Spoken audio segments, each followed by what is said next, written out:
Hello, hello, hello, and welcome back to the Lifeboat Live with me, absolutely Arian. And I am so excited to have you here tonight because I have a very, very special guest who is waiting backstage right now, who is about to talk to us about his latest book, Who Can Find a Faithful Man? We have Dr. Eddie Connor, all the way from Detroit, Michigan, who is going to be sharing some amazing gems with us. Some of you may know him. He is quite accomplished young man with a very, very powerful testimony. If you might have seen him on shows like Steve Harvey Show and a plethora of other shows, along with receiving accolades and awards from the White House. He is a really, really empowering young man who loves to empower others. And so please, without further ado, please welcome Dr. Eddie Connor to the Lifeboat Live. Receive him. Hey, what an honor it is to be with you. There Yes, we go. wonderful to see you again. Yeah, I was absolutely. kind of telling you before, you are not really new to this. You are kind of true to this. You've been on a couple of shows in some way or shape or form. You did provide a very, very powerful life lesson years ago. And now I'm so honored to have you on the show live tonight to discuss, your new endeavors, such as your new book. But before we get into that, I would love for you to tell us a little bit about who you are and what you do. Absolutely. What an honor it is to share with you again. And it's amazing how you speak truth to power and speak life into the lives of individuals through the lifeboat. I am a son of the city of Detroit by way of Kingston, Jamaica. Yep. And yeah. Yeah. What Guan? Yeah. What Guan? Yeah. Yeah, and if we had the movie The Color Purple on the screen tonight, I'd tell you just like Sophia, all my life I had to fight. And so Uh-huh. fighting through a lot of storms and some stumbling blocks. 2023 marks 23 years of being cancer free. To not look like what I've been through and to Yeah. really turn all of that to find the can in cancer and empower people to overcome obstacles and really walk in their purpose. And so going to be talking about my 16th book tonight. I do some mentorship with young men, boys to books. Getting ready to launch a conference called the Access Identity Conference Saturday, August the 5th in Detroit. That's And right. so it's all about just empowering people through ideas, impact, and influence. And that's what I'm about. I'm a servant leader, rolling up my sleeves, empowering people to overcome obstacles and level up. Amen. I love that because you know what, even the lifeboat is based and is standing on that, just empowering people through transparency, through testimony, through sharing life lessons that I and some of my guests have learned through their life journey. And the purpose is to allow people to know that either one, they're not alone, that they're not alone, that they are not the only person to go through this, and so that they find community, but also to encourage the person who may still be going through that there's a way out, right? Absolutely. And Yeah. yeah, and so I love that we have that in common in our missions to, make the world a little bit of a better place. Hmm. Um, CJ says, appreciate you sharing your story, Dr. Connor. Thank you.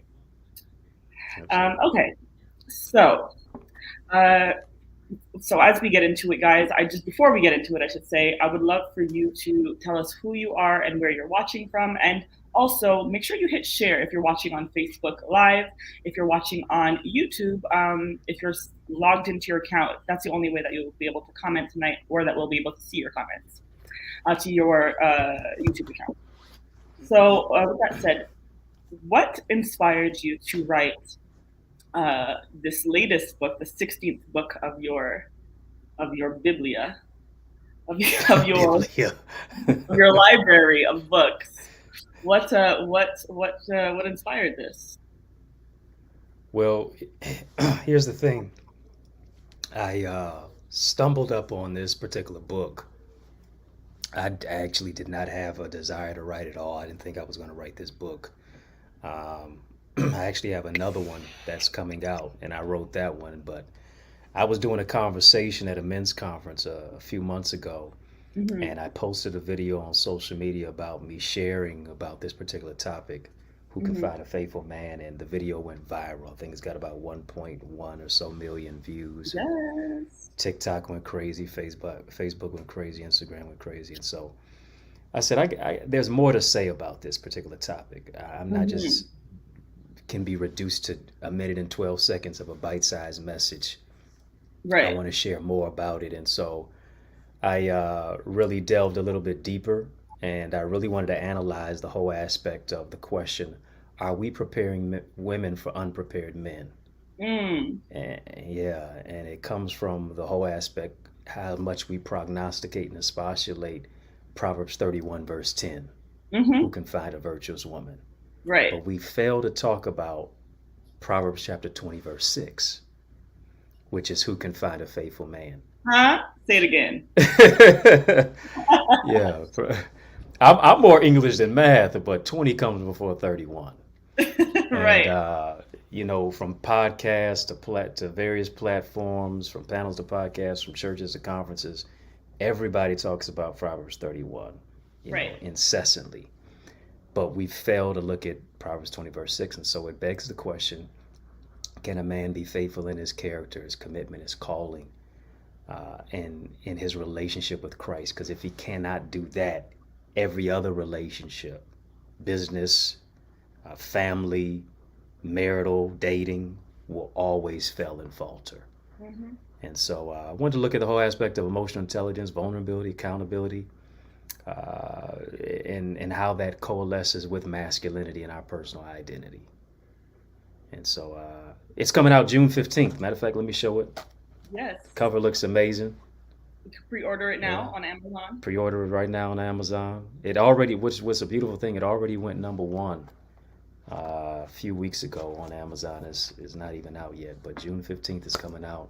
And from cover to cover, it's going to empower you to recover. Yeah. For every man and also the women who love him. Yeah, Okay, so yes, I'll be sure to get mine. Hopefully, autographed with a for nice. sure. Yeah, I'll be sure to send in that. I was trying to get it on Amazon, but it was giving me some issues, and maybe I don't know.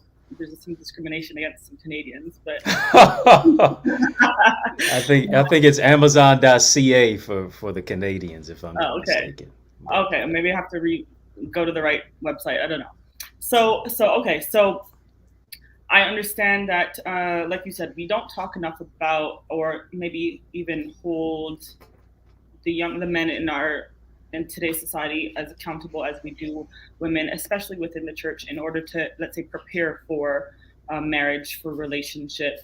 We tend to find, I know within just my own life experience, among a lot of my female friends, that we have been taught how to, from very young, how to prepare to be a wife, whether it was intentional or not.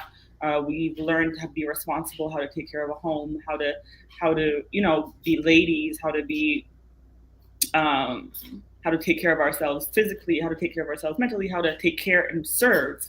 But we don't see that emphasis on, or that training necessarily, or that accountability for the men that we have encountered. A lot of us have encountered, and so uh, I'm sure you've heard expressions like, um, the dating pool is full of urine, or or that people have said those kind of things. And yeah. of course, I don't necessarily believe that, but to an extent, people are struggling out here to just find suitable people to with just enough well, I should say with integrity to move forward with. It seems to be stumbling block after stumbling block. So how do we turn that around? Like, and I know, of course, a book like Who Can Find a Faithful Man is the first step, but what do you think? How do we turn it around as a community? Yeah, I think if you think little of yourself, you do little for yourself. If you think much of yourself, you'll do much for yourself. And I think we have to go beyond the material self. Mhm. to look into the immaterial self, because oftentimes relationships have become transactional Mhm. to where now they are dysfunctional because they're not accountable.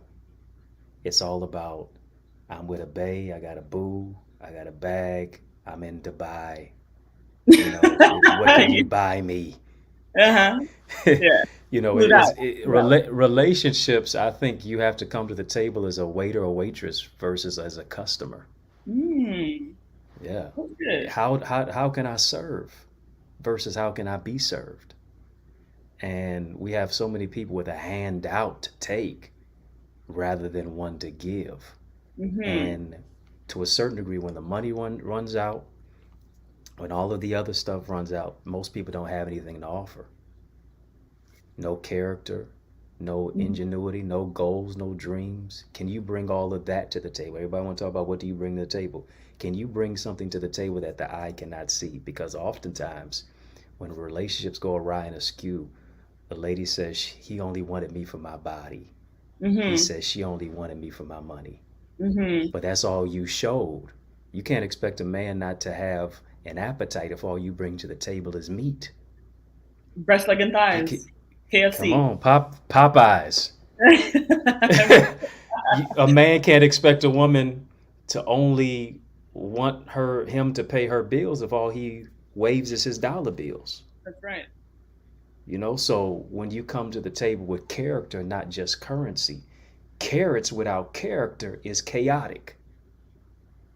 And Mm. so coming to the whole aspect and building a table, how about that?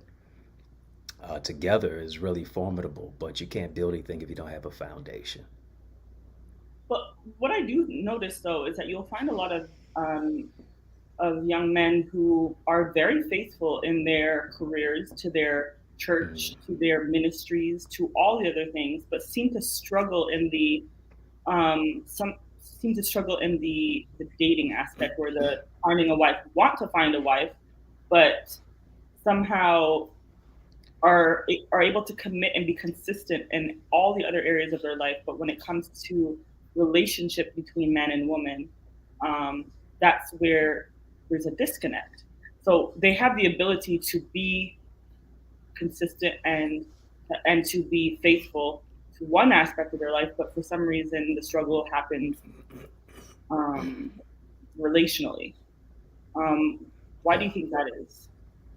I think it's because of how we've been socialized. As men, we've become so adept at the tactical skills, knowing Mm-hmm. how to compete, knowing what it takes to have the grit and the grind and the hustle to get the job done.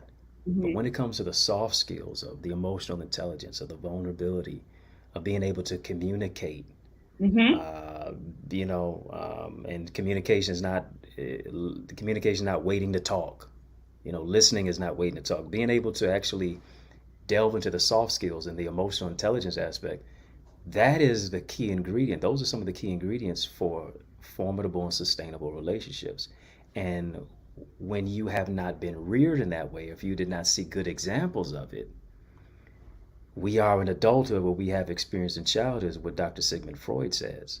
So until we unlearn to relearn and Mm-hmm. reparent ourselves, Jesus and a therapist, sometimes dealing with trauma, dealing Right. with father wounds, mother wounds, seeing a lot of dysfunction, until we deal with all of that abscess and the upheaval of what it is that we have experienced, and take off the mask and say, listen, I'm not. It's not just about my muscles, my money, my Mercedes, my phone book for the ladies, my machismo, me beating my chest and say I'm the man. You do what I tell you to do. Yeah. No, but understanding that I can lead with love, Mm-hmm. and that's that whole aspect of loyalty. And if you have not seen loyalty, it's hard to be loyal Wow. unless you really unlearn some things that you've been through. That that's fantastic. I love that. And yes, Ashley, you're right. This is a great conversation. Dr. Eddie has been dropping some gems so far. You already know he's got the alliterations ready. He's ready. So yeah, if you're enjoying this conversation, make sure to hit share. Um, tag some friends in the comments. And if you're on YouTube, make sure to log into your YouTube account so that you can join the conversation as well. So, Dr. Eddie Connor, I am wondering how has this process in your own life been like how did you come to this conclusion and writing this book? Did you have to go through a process yourself with coming to this place of faithfulness uh, in any area of your life? Without a doubt, because I had to Yeah. deal with my own failures, my own father wounds, my own frustrations. Mhm. Especially, touch briefly on the whole aspect of me grappling with cancer. Mhm. My father never visited me one day in the hospital. Mhm. And growing up in a divorced household, the question becomes, how do you play a role if you weren't given a script? How do you become a man if you don't see one, much less interact with one? Yeah. And so I was always on a search. I was always on a hunt. I could always find the bad guys to hang with. You could always see the pimps, the pushers, and the players in the community, so on and so forth. And you Mhm. always had those examples, not the best examples, but a lot of times we emulate. We can only be what we see.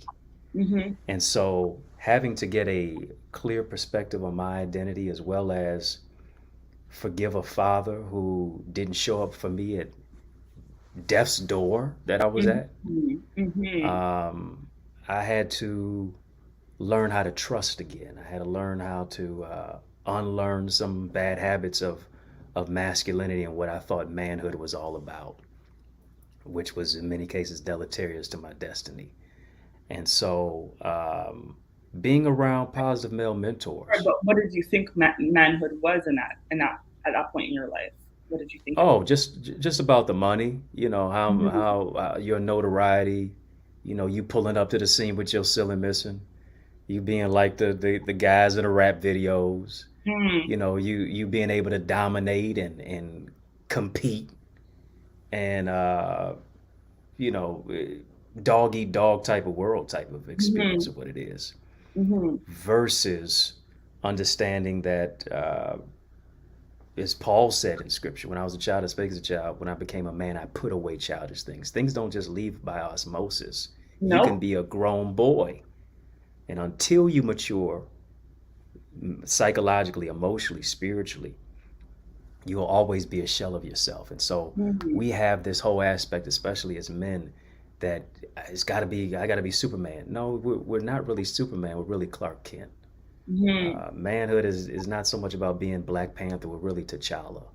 We're not really the Hulk. We're really David Banner. It's not our Mhm. caricature. It's our true character. Right. It's not about being Superman. It's about being a faithful man.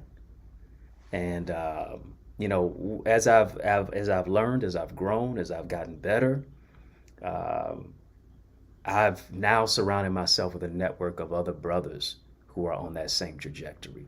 In a Yes. multitude of counselors, there is safety. Iron sharpens iron, so a man sharpeneth the countenance of his friend. 100%. Yeah. So, yeah.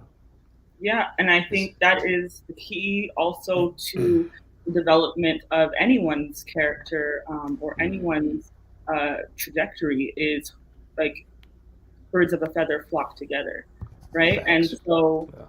in order to continue to have that accountability, there has to be community um, that Mm, that yeah. continue. I know, right? I sound like you for a minute there. I think I did. I really. There's got to be community to push that accountability, right? yeah, Um, yeah. and so I heard myself there. I was like, wait. uh, I love it. I love it. Let it come on out. I'm just playing with you. But no, I love the fact that the introspection that you've done also, and the intentionality behind your own growth, because you're not just speaking from a, you know, we see so many of these, and of course I would never put you in that category of like these life coaches or dating coaches who um, are coaching people from broken places, coaching people from Mm, places that they're not even living in, or have the life experience of. Um, so it's nice to see and to hear that you not only have um, done the work and the process to get to this place in your personal life, but now you can actually write about it from a introspective place, from a studied place, and from a place of experience and testimony, right? So, Oh, I mean, absolutely, yeah. yeah, I can appreciate that for sure. So, in this journey um, of finding a who can find a faithful man, how would you say that the sisters can walk through this process of finding this type of man and staying safe? And staying, say, last part. Staying safe, like guarding your heart, Mm-hmm. Mm-hmm. Yeah. because you see a lot of women. So just to give you, you see a lot of women that are trying to put themselves out there, trying to find a faithful man, and in the process, they're getting hurt, they're getting trampled on, they're getting used, they're getting lied to, gaslighted, played around with, their time wasted. And this is just kind of like the retort that you keep hearing. This is the returning theme that I've heard just over the internet, under all those shade room posts. All, you know what I mean? Like there seems to be a general theme of ladies trying to find something serious and continually being gaslighted, played with, lied to. So how does a lady navigate finding a faithful man when she is at a place that she wants to, um, settle down and find someone who makes sense for the next step in their life? How does she guard her heart in that process, would you say? Yeah, Does it's a that make great sense? question. Yeah. Yeah, definitely. Definitely a great question. I think a lot of us have ambivalence when it comes to that dating process now because of all of the ancillary things that you've mentioned. And I think it comes from the whole aspect of um, if you keep, first of all, thinking that all men are dogs or you're going to be hurt, you're Mm-hmm. going to attract what it is that you are continually festering your mind on. So I Mm-hmm. think it is about changing your focus. It also is about taking the time to heal. It's also about as well allowing yourself to go through the seasons with people. A lot of people approach a date thinking about the wedding date. Mm-hmm. That was good. That was good. Girl, Let me say one that of again. my husband. Yeah, yeah, yeah, Right, right. You yeah. approaching the first date thinking it's a wedding date. Mm-hmm. And one of the aspects that we fail to think about is building a foundation on friendship. We think the friend zone is a cuss word, Mm-hmm. right? But in many cases, the friend zone is a good thing because now it allows me to take the time to actually look at the person. You have to know a tree by the fruit that it bears. Mm-hmm. So, based upon the fruit, speaks to the level of the root of what it is that people have festered in and that their upbringing is in. I think you also have to ask the tough questions. You know, what did love look like in the home for you? Mm-hmm. Essentially, finding out who raised you and how were you raised. What are your dreams? What are your goals? Where do you see yourself in life?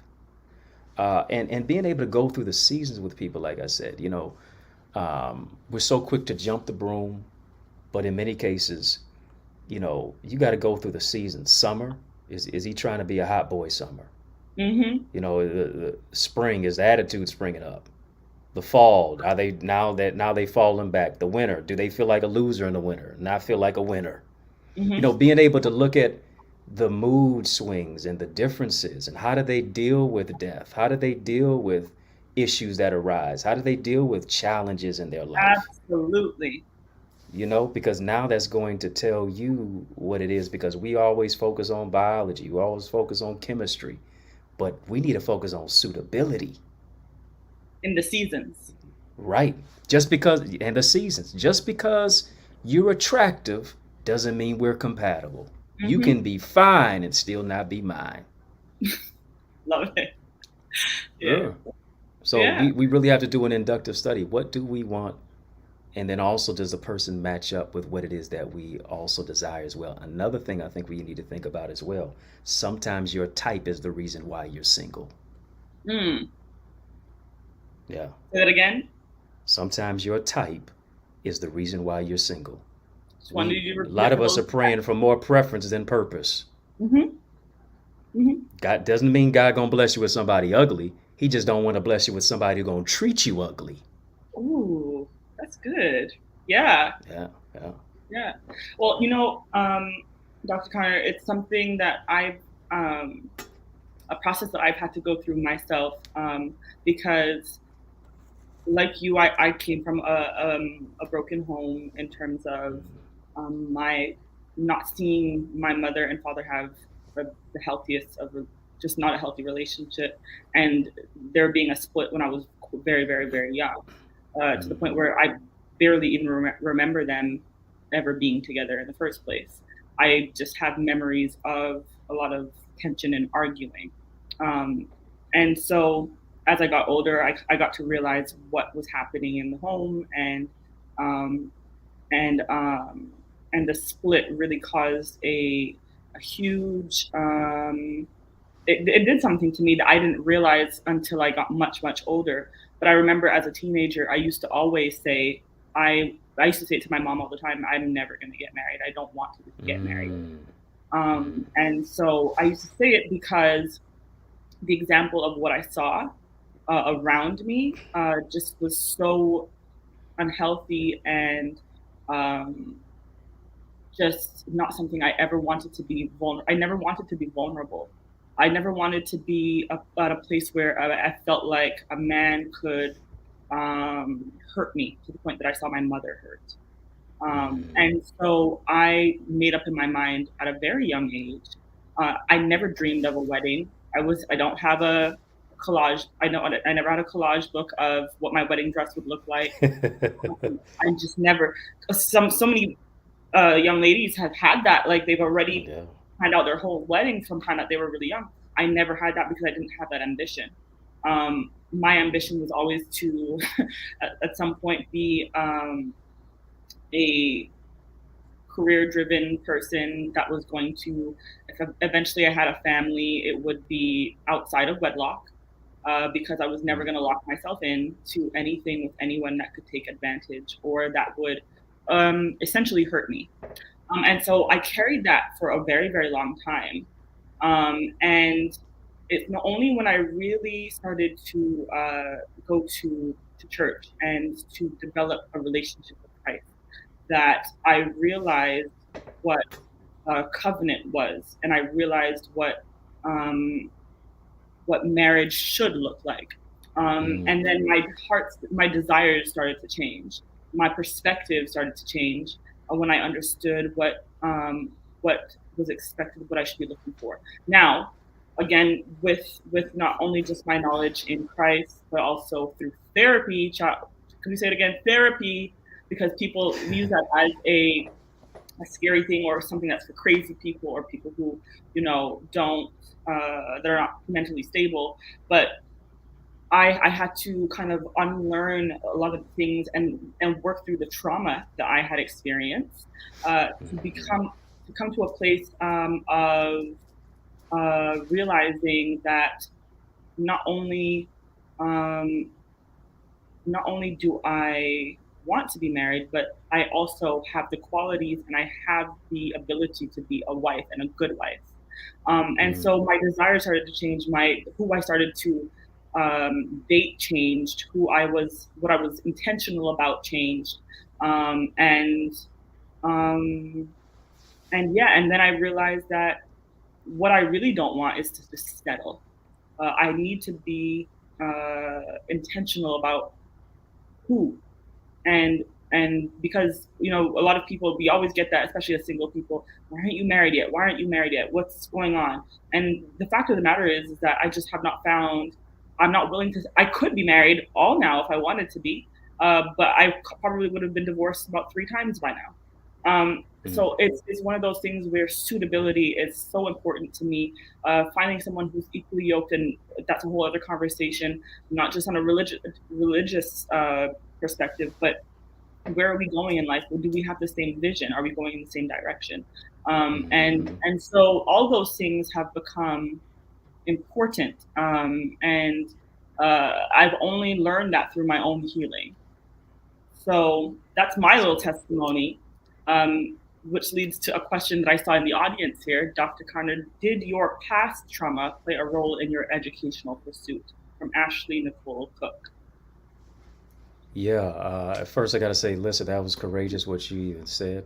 You stepped out of the lifeboat, you know what I'm saying, and really took a courageous walk with just sharing about your past and how you've healed from that, and not allowing that to be a stain on your life, and Mhm. being stigmatized or shamed for it, because we all deal with things, and you're able to differentiate baggage from garbage, Mhm. and the right person who actually has the grace to be able to love you through what you've been through. So I think that's important. So I commend you on that. The question: did my past play a role in my educational pursuit? Past trauma. Uh, it may have been a factor in ambition for me, because I was always looked at as the least likely. I was not the guy who was going, most likely to be successful, this, that, and the other. In many cases, I've always been the underdog. And so I Mhm. think that fueled me. Most people didn't think I was going to make it through cancer, much less myself. So Mhm. I had very, very few people who believed in me in life. So I think all of that, and you feel like the man who looks like you the most cares for you the least, and that being my biological father. So Mhm. I think all that really became a fuel for me to say I'm going to prove all the skeptics wrong. Mhm. I started to compete with myself, um, and say, listen, I'm going to prove all the skeptics wrong, and just do what most people don't think I could ever accomplish. Right. And really the greatest accomplishment was living. But you know, all of that I think becomes fuel for you to turn trauma into triumph. Mhm. Yeah, so I think that might have played a role. Now that I take a little time to meditate on it, and think about it a little bit. Look at that. Revelation on the lifeboat. There it is, revelation for my situation. Ashley says some of us are just now getting to the point where we can dream of those things. Yeah, absolutely. Um, yeah. Yeah, yeah. She says thank you for sharing. Yes, thank you for sharing that moment, and having that aha moment here, right here with us. Mm-hmm. Listen, I don't know what I don't know. I just feel like I love the generation that we're in terms of the fact that we are destigmatizing little by little what it means to deal with our mental health, right, and healing and from trauma. Mm-hmm. Our parents' generation and our grandparents' generation did not have that opportunity, um, and especially within the African diaspora, there is a huge need for mental health healing, for mental health services, for uh, for for dealing with trauma, not only just on the social aspect, but in the interpersonal, Mm-hmm.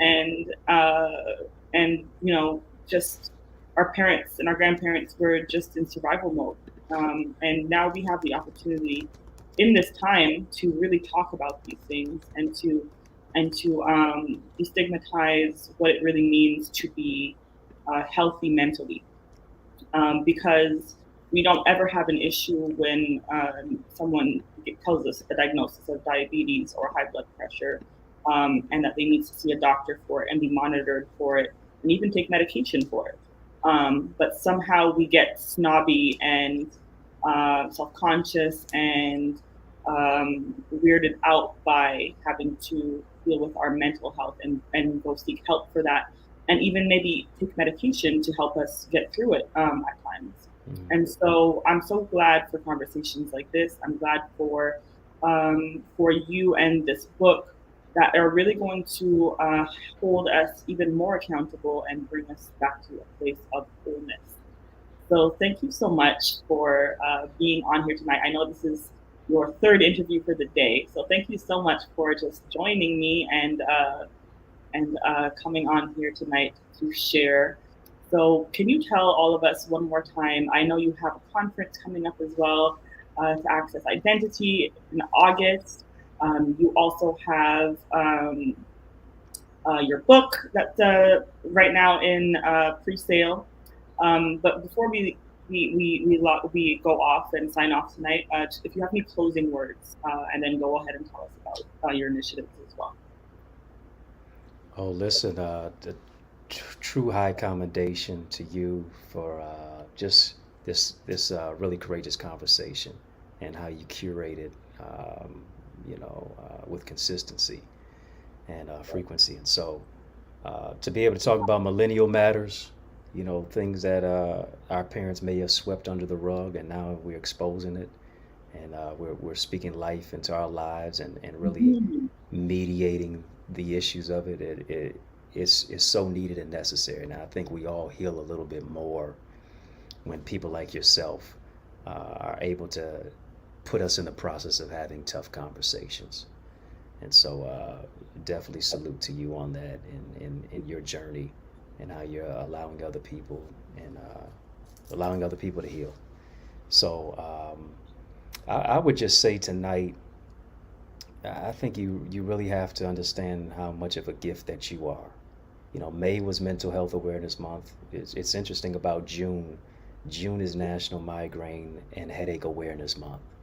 And I think it really speaks to the whole aspect of notice how the mind is in play in both arenas with both months. I think we have to get to the place to where we're letting go and we're relinquishing and releasing the things in our life that become headaches to us, Mhm. whether it's people, places, or things, the nouns that we're around, so that we can really discover the gift and the jewel that's on the inside of us. And I really believe that somebody is waiting for you to become who you are so they can become who they're supposed to be.